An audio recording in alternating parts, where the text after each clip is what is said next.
So after David puts down Ishbosheth, the only surviving son of Saul, and becomes the king of Israel, he brings Israel and Judah together. He claims that Jerusalem will be the capital, and that they will, the kingdom will live forever. They're God's chosen people. And at first David is very humble and very pious, but as what happened with Saul, David became a little more extravagant.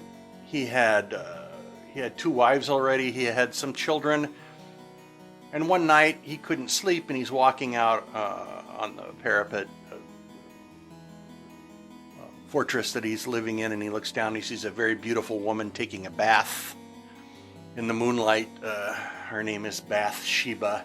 This should tell you that this is how the story starts to become a little bit, there's a bit of verisimilitude being added to this. Good thing you didn't see a woman, herding animals. She could have been Goat Sheba. And that would have been far less interesting. But Bathsheba is the wife of one of David's best generals, Uriah. And David doesn't care. He sleeps with Bathsheba. She gives him the bad news that he's pregnant. Moripovich says, "You are the father."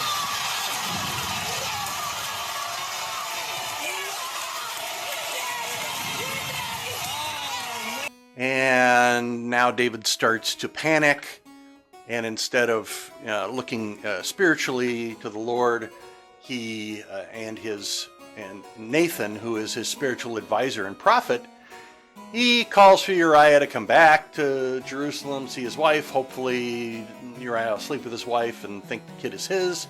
But that doesn't happen. Uriah doesn't want to have the comforts of home when all of his brethren are up fighting the Amorites.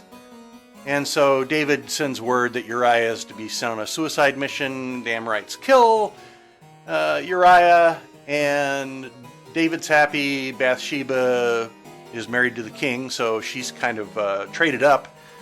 But Nathan comes to David and tells him a parable of a man who has much livestock, but he wants the one lamb of another man and makes sure that man is killed, and he uses that man's sacrifice to better himself. And David said, that man should be killed and he should be punished. And Nathan said, that man is you. And at the moment, David understands that he's been extravagant. He's turned away from the Lord. Bathsheba gives birth to their first son. He lasts about 7 days, but he dies. It's blamed on vengeance of the Lord. David starts this spiral of bad things happening after he took Bathsheba and had her husband killed.